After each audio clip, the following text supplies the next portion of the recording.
Hello aspirant, welcome to Bengali knowledge academy. তো আজও আমি তোমাদের জন্য 20টা এমসিকিউ এনেছি। এই প্রত্যেকটা প্রশ্নই ইম্পর্ট্যান্ট, বিভিন্ন পরীক্ষায় আসা, তো সেই জন্যই এখানে আনা। এই সিরিজটা কোথায় কাজে লাগবে, আগামীতে তোমাদের যে সমস্ত পরীক্ষা আসছে, সেটা পুলিশের এসআই হতে পারে, কনস্টেবল হতে পারে, কিংবা পিএসসি ক্লার্কশিপ, মিসলেনিয়াস, সমস্ত পরীক্ষার জন্যই ইম্পর্টেন্ট। তো তোমরা দেখো তোমরা কটা পারছো, কমেন্ট বক্সে অবশ্যই সেটা আমাদের জানাবে। তো চলো শুরু করা যাক। 1 নম্বর প্রশ্ন কি বলছে? দক্ষিণ ভারতের অসহযোগ আন্দোলনে মুখ্য ও প্রসিদ্ধ নেতা কে ছিলেন? এটা কে হবে? Option A, Thiruvika. ঠিক আছে, ইনি ছিলেন একজন তামিল অ্যাক্টিভিস্ট। ঠিক আছে, এনার বাড়ি ছিল তামিলনাড়ুতে। তামিল অ্যাক্টিভিস্ট। ঠিক আছে, বাকি অপশানে কি আছে দেখো। জ্যোতিবা ফুলে। তোমরা ফুলে দম্পতির কথা সবাই শুনেছো। ইনি মহারাষ্ট্রে এনার বাড়ি ছিল। ঠিক আছে, আর এনার লেখা সেই বিখ্যাত বই, সেটা কি? গুলামগিরি। গুলামগিরি, ঠিক আছে। আর ইনি করেছিলেন সত্য সাধক সমাজ, যেটা খুব ইম্পর্টেন্ট।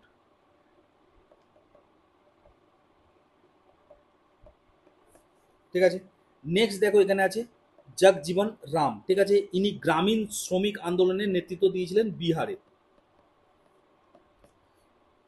নেক্সট 2 নম্বর প্রশ্ন কি বলছে? ভারত ছাড়ো আন্দোলনে কাকে নায়িকা বলে আখ্যায়িত করা হয়েছে?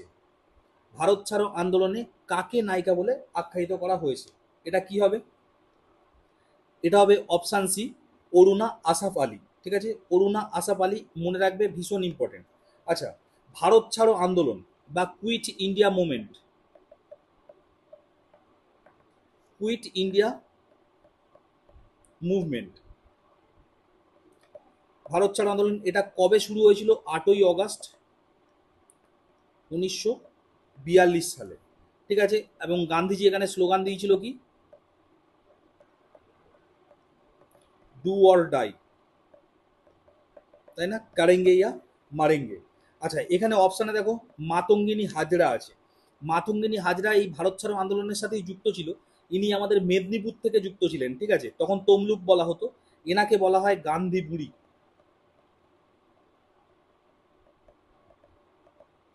এনাকে বলা হয় গান্ধী বুড়ি। ইনি বুকে গুলি খেয়েছিলেন আর কি ভারত ছাড়ো আন্দোলনের জন্য। ঠিক আছে, বয়স অনেক বেশি ছিল, তো ওই জন্যই ওনাকে গান্ধী বুড়ি বলা হয়। এখানে সরোজিনী নাইডু আছে দেখো। ইনি কি? ইনি 1925 সালে, 1925 সালে কংগ্রেসের উনি প্রেসিডেন্ট হন। এবং শুধু তাই নয়, উনি হচ্ছে ভারতবর্ষের প্রথম মহিলা যিনি হচ্ছে কংগ্রেসের প্রেসিডেন্ট হন 1925 সালে। নেক্সট 3 নম্বর প্রশ্ন কি বলছে? ভারতের কোন রাজ্যে প্রথম জৈব সার দিয়ে চাষ বা অর্গানিক ফার্মিং হয়? এটা কিন্তু খুব ইম্পর্টেন্ট।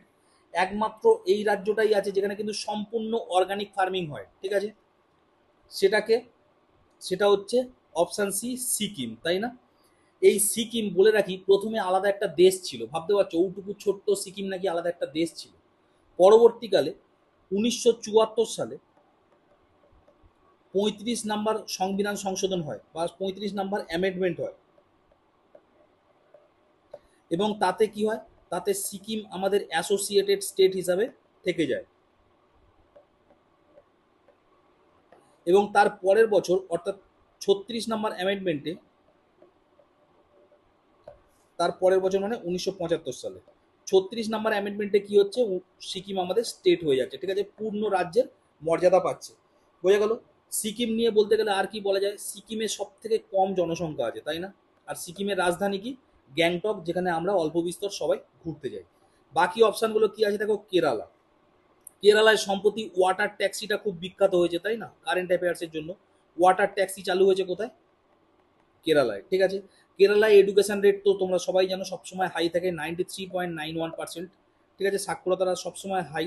এবং শুধু তাই নয়, যে এইচডিআই ইন্ডেক্স বলে, হিউম্যান ডেভেলপমেন্ট ইন্ডেক্স, সেটা কিন্তু কেরালা সবসময় টপে থাকে। ঠিক আছে, এডুকেটেড রেট, এডুকেটেড স্টেট, সুতরাং এগুলো তো থাকবেই। গোয়া আছে এখানে দেখো। গোয়া হচ্ছে ভারতবর্ষের সব থেকে স্মল স্টেট, সব থেকে ছোট রাজ্য। ঠিক আছে, আর গোয়াও কিন্তু আগে ইউটি ছিল। ঠিক আছে, ইউনিয়ন টেরিটরি ছিল। 1987 সালে গোয়া কি হয়ে যাচ্ছে? সম্পূর্ণ আমাদের একটা রাজ্য, মানে রাজ্যের মর্যাদা পাচ্ছে। নেক্সট তামিলনাড়ু। তামিলনাড়ুর এখানে খুব বিখ্যাত যেটা দেখো, তামিলনাড়ু তো এই রকম জায়গায় অবস্থিত। এই যে জায়গাটা, এটাকে কি বলা হয়? করমণ্ডল উপকূল।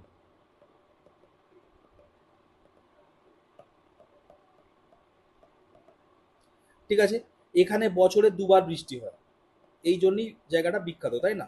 প্রত্যাবর্তনকারী মৌসুমী বায়ুর জন্য এখানে বছরে দুবার বৃষ্টি হয়। নেক্সট 4 নম্বর প্রশ্ন কি বলছে, দ্য আর্গুমেন্টেটিভ ইন্ডিয়া কার লেখা? দ্য আর্গুমেন্টেটিভ ইন্ডিয়া বইটি কার লেখা? এটা কি হবে? এটা হবে অপশন ডি, অমর্ত্য সেন। ঠিক আছে, অমর্ত্য সেন নিয়ে বললে কি হয়, ইনি 1998 সালে ইকোনমিক্সে কি পাচ্ছে, ইকোনমিক্সে উনি নোবেল পাচ্ছে। ঠিক আছে, ওনার যে welfare economy, welfare economy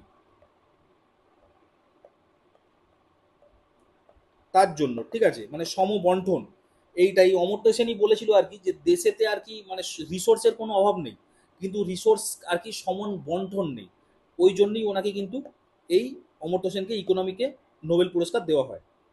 next 5 নম্বর প্রশ্ন কি বলছে, আয়তনের নিরিখে ইউএস এর সব থেকে বড় শহর কোনটি? এটা কি হবে? এটা হবে অপশন এ, আলাস্কা। দেখো তোমরা ইউএস এর ম্যাপটা যদি দেখো ভালো করে, তাহলে তোমরা দেখতে পাবে ইউএস এর ম্যাপটা মোটামুটি এইরকম ভাবে তো একটা আছে, আমি একটা রাফলি আঁকছি। ঠিক আছে, ধরে নাও এখানে দেখবে ইউএসএ আছে আর উপরটা দেখবে কানাডা আছে, ওয়ার্ল্ডের ম্যাপ দেখবে, আর এই জায়গাটা দেখবে একটা মানে জায়গা আছে, সেটাও কিন্তু ইউএস এর আন্ডারে আছে, সেটাই হচ্ছে আলাস্কা। বুঝতে পারলে? তো ওইটাই হচ্ছে আলাস্কা, ওটা ইউএস এর মধ্যে আছে, এবং ওইটাই হচ্ছে ইউএস এর সব থেকে বড় শহর। বোঝা গেল?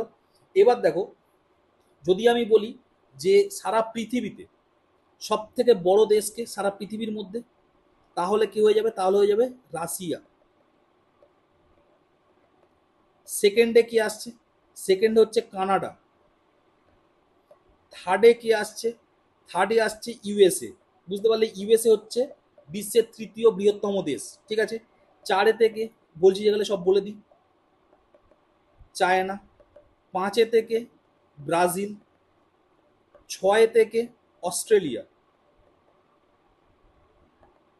আর সাতে কে ইন্ডিয়া।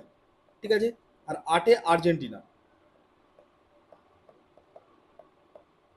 ঠিক আছে, তো এটা এতটা বলার কারণ কি, তোমরা ইন্ডিয়ার পজিশনটা মনে রাখবে 7 নম্বর। ঠিক আছে, আর যদি পুরোটা মনে রাখতে পারো তো খুবই ভালো। তো যাই হোক, ইন্ডিয়ার পজিশনটা মনে রাখবে 7 নম্বর।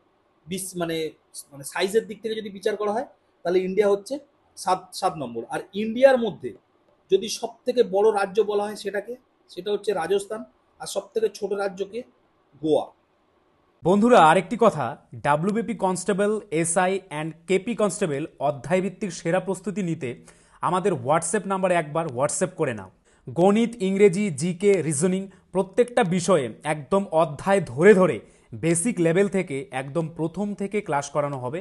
মাসিক কোনো বেতন নেই, পরীক্ষা পর্যন্ত সেরা গাইডেন্স পাবে নতুন সিলেবাস অনুযায়ী। Live class, recorded class plus PDF all পাবে। একবার পেমেন্ট করলেই যতদিন না চাকরি পাচ্ছ ক্লাস করতে পারবে। One time payment. 5জন আলাদা আলাদা টিচার্সের মাধ্যমে তোমাদের প্রত্যেকটি সাবজেক্ট ধরে ধরে অঙ্ক একদম যারা কিছুই বুঝতে পারো না তাদের জন্য জলের মতো সহজ করে বুঝিয়ে দেওয়া হবে। আমাদের কলকাতা পুলিশের এসআইতে আমরা 95% হুবহু প্রশ্ন কমন দিয়েছি প্রমাণসহ। সেই কমনের প্রমাণ পেতে তোমরা জয়েন করে নাও আমাদের টেলিগ্রাম চ্যানেলে বেঙ্গলি নলেজ একাডেমিতে, লিঙ্ক ইন ডেসক্রিপশন। এটি আমাদের 7 নম্বর ব্যাচ। প্রথম 100 জন 30% ডিসকাউন্ট পাবে। প্রথম 100 জন 30% ডিসকাউন্ট পাবে। তাই ভাই, তোমার যদি একটি সিট এনি হাউ চাই, যেহেতু পশ্চিমবঙ্গ পুলিশ এবং কলকাতা পুলিশ দুটো ভ্যাকেন্সি বেরিয়েছে, তাই একটিতে না একটিতে কিন্তু তোমার হবেই এবার। যদি আমাদের কাছে প্রস্তুতি নাও, 95% হুবহু কমন দেওয়ার দায়িত্ব আমাদের। তোমরা শুধু পড়াশোনা করবে। তো প্রস্তুতি নিতে হলে কিন্তু স্ক্রিনে দেওয়া নাম্বারে একবার অবশ্যই হোয়াটসঅ্যাপ করে নাও। একদম বেসিক থেকে ধরে ধরে প্রথম থেকে সমস্ত ক্লাস করানো হবে। নেক্সট 6 নম্বর প্রশ্ন কি বলছে, 2017 সালে ভারতের কেন্দ্রীয় আইনসভা ন্যাশনাল কমিশন ফর ব্যাকওয়ার্ড ক্লাসেসকে সাংবিধানিক স্বীকৃতি দেওয়ার জন্য একটি সংশোধনী বিল গ্রহণ করেছিল। বিলটি হলো, এটা কি হবে? অপশান ডি, 123তম সংশোধন। ঠিক আছে, এটা কিন্তু বিলের কথা বলছি, আমি অ্যাক্টের কথা বলছি না।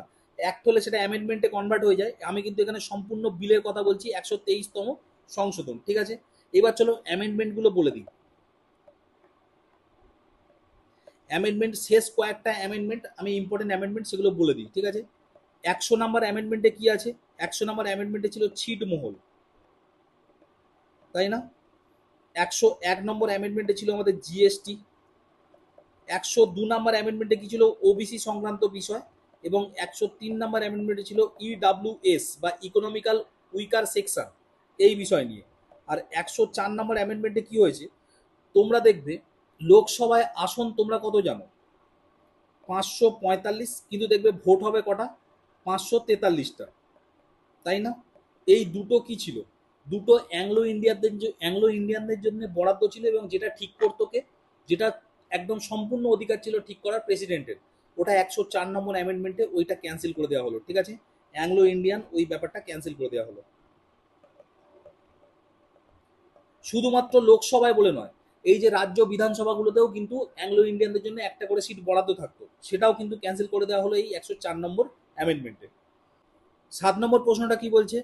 ইউনেস্কো দ্বারা ঘোষিত বিশ্বের কোন ঐতিহ্যবাহী হেরিটেজ নির্মাণ পশ্চিমবঙ্গে অবস্থিত? এটা কি হবে? এটা হবে option C, Darjeeling Himalaya railway. আচ্ছা, ইউনেস্কোর কথা উঠলো। ইউনেস্কো মানে কি? United Nation Educational Scientific and Cultural Organization. ঠিক আছে, যেটা প্রতিষ্ঠা কবে হয়েছিল? যেটা প্রতিষ্ঠা হয়েছিল 16ই নভেম্বর 1945 সালে। আর যার হেডকোয়ার্টার কোথায়? যার হেডকোয়ার্টার হচ্ছে প্যারিস। ঠিক আছে, প্যারিস মানে কোন দেশ? ফ্রান্স দেশ, তাই না? আর এই বলে দিই, প্যারিস যেখানে বলছি, প্যারিসে কি হবে এবছর? 2024 সালে, 2024 সালে কি হবে? অলিম্পিক হবে, প্যারিসে হবে, তাই না? এবং এটা মানে 26শে জুলাই থেকে শুরু হবে, মানে প্রায় চলে এলো, বুঝতে পারলে? নীরাজ চোপড়া হয়তো আর একটা গোল্ড নিয়ে আসতে চলেছে। নেক্সট 8 নম্বর প্রশ্নটা কি বলছে? কোরাম না হলে কে লোকসভার অধিবেশন মুলতুবি করে দিতে পারে? আচ্ছা, কোরামটা আগে কি সেটা আমাদের বুঝতে হবে। কোরাম মানে কি? কোরাম মানে হচ্ছে 10% সিট। ঠিক আছে, 10% সিট মানে ধরে নাও, আমাদের ধরে নাও নয়, 545টা সিট আছে তো লোকসভায়, আমি 543ই ধরছি। এবার এর 10%, এর 10% মানে কি? এর 10% মানে হচ্ছে 54.3, মানে অ্যাপ্রক্সিমেটলি 55 জন। মানে লোকসভাতে 543টা সিট আছে, তার মধ্যে যদি মিনিমাম 55 জন না আসে, তাহলে মানে লোকসভা চলবে না। ঠিক আছে, তো ওই জন্য ওইটাকেই হচ্ছে কোরাম বলে। মিনিমাম 10% সিট কিন্তু ওখানে লাগে। মানে সোজা কথা, তোমরা যখন স্কুলে যেতে বর্ষাকালে, অল্প যখন ছেলে আসতো স্কুলে, বুঝতে পারলে, তখন কি হতো? ক্লাস ছুটি দিয়ে দিত না? তো ঠিক এখানেও সেই রকম। এটাই হচ্ছে কোরাম, যেটা কত নম্বর আর্টিকেলে বলা আছে? 100 নম্বর আর্টিকেলে বলা আছে। ঠিক আছে, তো এখানে বলছে কোরাম না হলে লোকসভার অধিবেশন মুলতবি করে দিতে পারে কি? এটা কি হবে? লোকসভা স্পিকার। ঠিক আছে, আচ্ছা, এই 100 নম্বর আর্টিকেলে আর একটা জিনিস আছে, সেটা হচ্ছে কি? সেটা হচ্ছে কাস্টিং ভোট।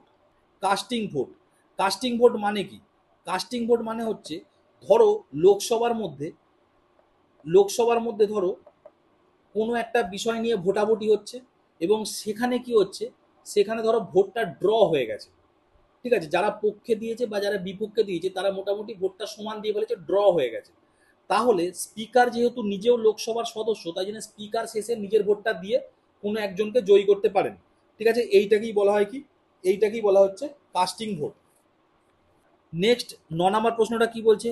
কোন সমস্থানিকটি থাইরয়েড রোগের চিকিৎসায় ব্যবহার করা হয়? এটা কি হবে? এটা হবে আয়োডিন 131। ঠিক আছে, I-131।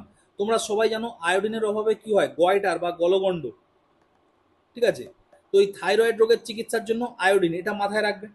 নেক্সট এখানে দেখো CO60 আছে, মানে কোবাল্ট 60। এটা কি হয়? এটা হচ্ছে ক্যান্সারের ট্রিটমেন্ট।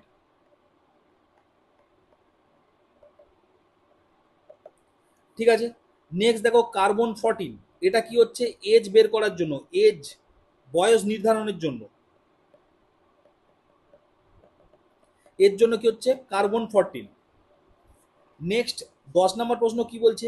নিয়াসিন কোন ভিটামিনের রাসায়নিক নাম? নিয়াসিন কোন ভিটামিনের রাসায়নিক নাম? এটা কি হবে? এটা হচ্ছে ভিটামিন B3।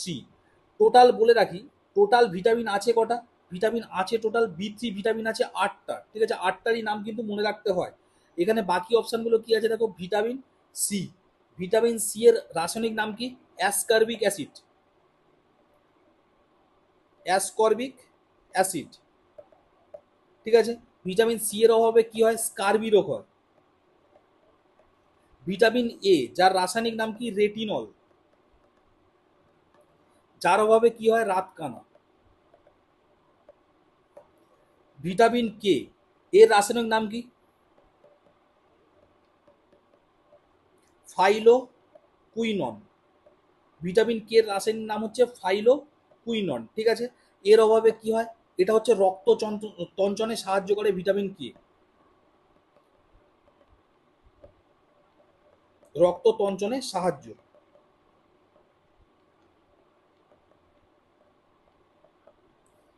নেক্সট 11 নম্বর প্রশ্ন কি বলছে? নালন্দার খনন কার্য শুরু করেন কে?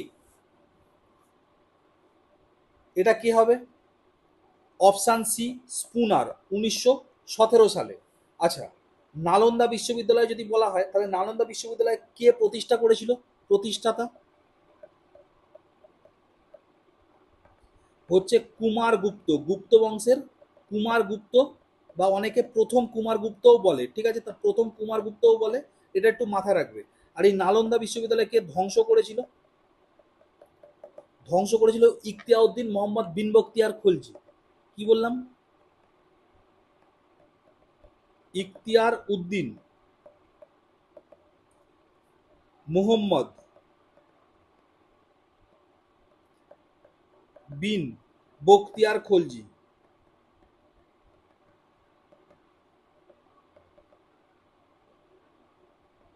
ইখতিয়াউদ্দিন মোহাম্মদ বিন বখতিয়ার খলজি, ঠিক আছে। যদি মনে না রাখতে পারো, শুধুমাত্র বখতিয়ার খলজি মনে রাখবে, তাহলেও হবে।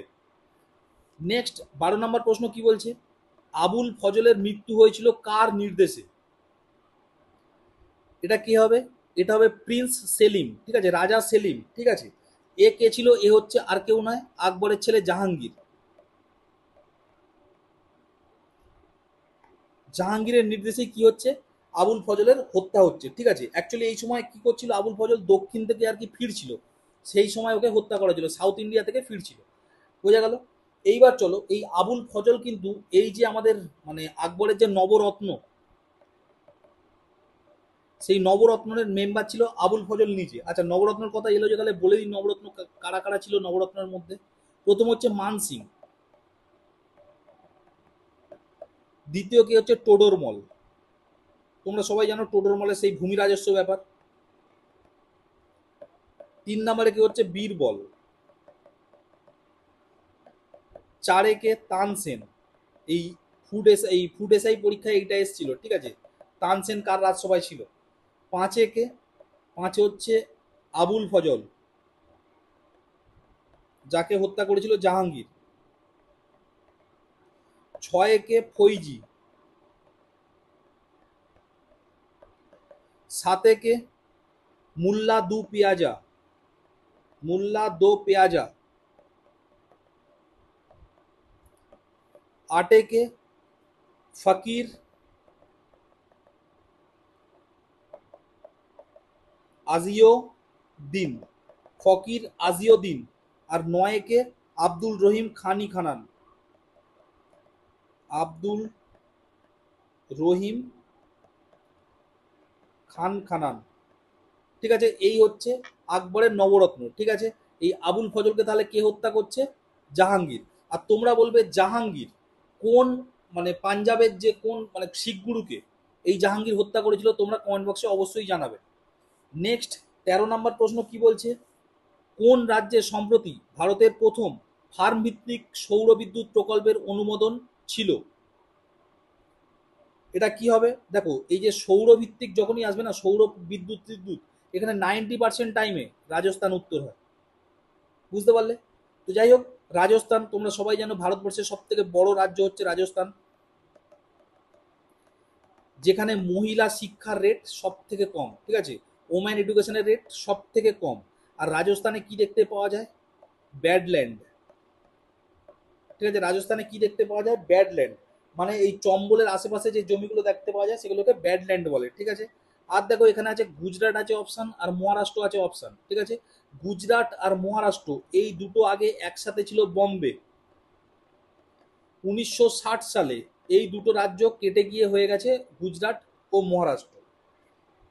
নেক্সট 14 নম্বর প্রশ্ন কি বলছে, ভারত কবে সংখ্যালঘু অধিকার দিবস ভারতে কবে? নেক্সট 14 নম্বর প্রশ্নটা কি বলছে, ভারতে কবে সংখ্যালঘু অধিকার দিবস পালিত হয়? এটা কি হবে? ডিসেম্বরের 18 তারিখে। আচ্ছা, ডিসেম্বরের 23 তারিখে কি হচ্ছে? কিষান ডে বা ফার্মার্স ডে।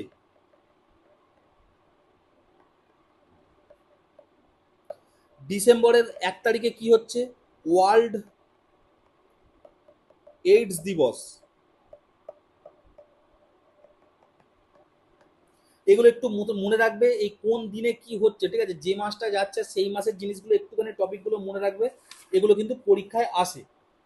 নেক্সট 15 নম্বর প্রশ্ন কি বলছে, এক্স রে কে আবিষ্কার করে? এটা কি হবে? Option D, Röntgen. ঠিক আছে, আমি বলে দিই, এই যে রন্টজেন যে ছিলেন না, ইনি হচ্ছে প্রথম মানুষ যে নোবেল পেয়েছিল। নোবেল দেওয়া শুরু হয়েছিল 1901 সালে। ঠিক আছে, এবং প্রথম যে নোবেলের পুরস্কার সেটা কিন্তু রন্টজেনের হাতেই তুলে দেওয়া হয়। বোঝা গেল তো? এইটা একটু মাথায় রাখবে। আর ডাল্টন তোমরা সবাই জানো, ডাল্টন হচ্ছে আমাদের পরমাণুবাদ যে প্রথম কথাটা বলেছিল, পরমাণুবাদ নিয়ে যে প্রথম তথ্য দিয়েছিল সেটা হচ্ছে কি ডাল্টন। আর মেন্ডেলিভের তোমরা শঙ্করায়ন সবাই জানো, তাই না? সেই মটর গাছের শঙ্করায়ন বা দ্বিশঙ্করায়ন, সেগুলো কে করেছিল? মেন্ডেলিভ। আর মাইকেল ফ্যারাডে, ইনি কি জন্য বিখ্যাত তোমরা কমেন্ট বক্সে অবশ্যই জানাবে।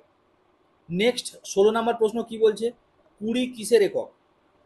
এটা কি হবে? অপশান ডি, তেজস্ক্রিয়তার একক। ঠিক আছে, তোমরা সবাই ম্যাডাম কুড়ির গল্প জানো, যার পুরো ফ্যামিলি কি হচ্ছে নোবেল পুরস্কার পাচ্ছে। ঠিক আছে, এবং একজন দুটো নোবেল পুরস্কার আবার পাচ্ছেন, তাই না? এখানে চৌম্বক প্রাবল্য, চৌম্বক আবেশ আছে। তো এখানে বলে রাখি, টেসলা, তোমরা সবাই নাম শুনেছো অল্প বিস্তর, তাই না? টেসলা ইলন মাস্কের কোম্পানি, তাই না? এই টেসলাটা কিন্তু একটা ইউনিট বা একক, সেটা কি? ইংরাজিতে মনে রাখবে, বাংলায় কিন্তু গুলিয়ে যায়। Magnetic flux density. Magnetic flux density. ঠিক আছে, এর এককটি টেসলা পরীক্ষার জন্য ভীষণ ইম্পর্টেন্ট। ঠিক আছে, এগুলো বাংলায় মনে রাখবে না, বাংলায় হলে গুলি যায়। কোনটা চুম্বক প্রাবল্য, কোনটা চুম্বক আবেশ, এই টাইপের জিনিসগুলো কিন্তু বাংলায় গুলিয়ে যায়। তাই জন্য ইংরেজিতে মনে রাখবে ম্যাগনেটিক ফ্লাক্স ডেন্সিটি। 17 নম্বর প্রশ্ন কি বলছে, বাক মিনিস্টার ফুলারিন কি? এটা হচ্ছে কার্বনের রূপভেদ। ঠিক আছে, ডিরেক্ট এটা মনে রাখবে, বাক মিনিস্টার ফুলারিন। ঠিক আছে, অনেক সময় এটা পুরো একসাথে লিখে দেয়। ঠিক আছে, তো এটা হচ্ছে কার্বনের রূপভেদ। 18 নম্বর প্রশ্নটা কি বলছে, পাখির সাহায্যে পরাগ সংযোগ সম্পন্ন হয় যাকে, তাকে কি বলে? আচ্ছা, পরাগ সংযোগ বিভিন্ন ভাবে হয়। ঠিক আছে, কখনো কখনো জলের দ্বারা হয়, তাকে কি বলে? হাইড্রোফিলি।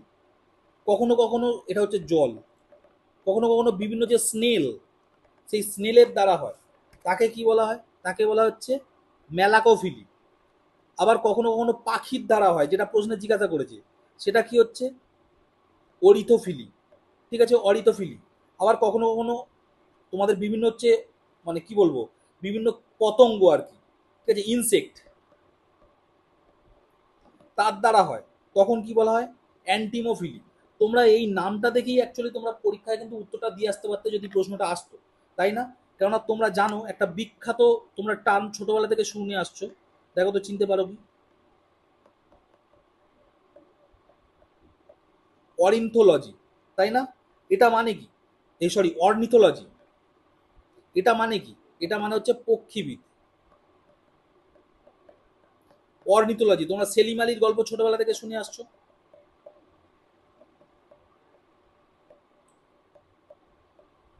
অর্নিথোলজি, তো সেখান থেকে দেখো এই অর্নি এই কথাটা এলেই মোটামুটি পাখির সাথে সম্পর্ক আছে, এটা তোমরা বুঝে যাবে। ঠিক আছে, এবং টিক মেরে দিয়ে চলে আসবে। শুধু তাই নয়, এই যে এন্টো, এইটা থাকলেই দেখবে সবসময় ইনসেক্টের সঙ্গে সম্পর্ক থাকে। ঠিক আছে, এগুলো রুট ওয়ার্ড থেকে জানা যায়। তো এগুলো জানলে আশা করি এগুলো করা যায়। নেক্সট 19 নম্বর প্রশ্ন কি বলছে, ইকুইজিয়াম নিম্নলিখিত কোন প্রজাতির উদ্ভিদ? এটা কি হবে? এটা হবে অপশন এ, ফার্ন। নেক্সট 20 নম্বর ও আজকে শেষ প্রশ্ন কি বলছে, এরেনকাইমা নিম্নলিখিত কোন প্রজাতির উদ্ভিদের একটি অভিযোজন বৈশিষ্ট্য? এটা কি হবে? অপশান বি, জলজ উদ্ভিদ। জিনিসটা একটু বলে রাখি, তোমরা প্যারেনকাইমা টিস্যুর নাম শুনেছো?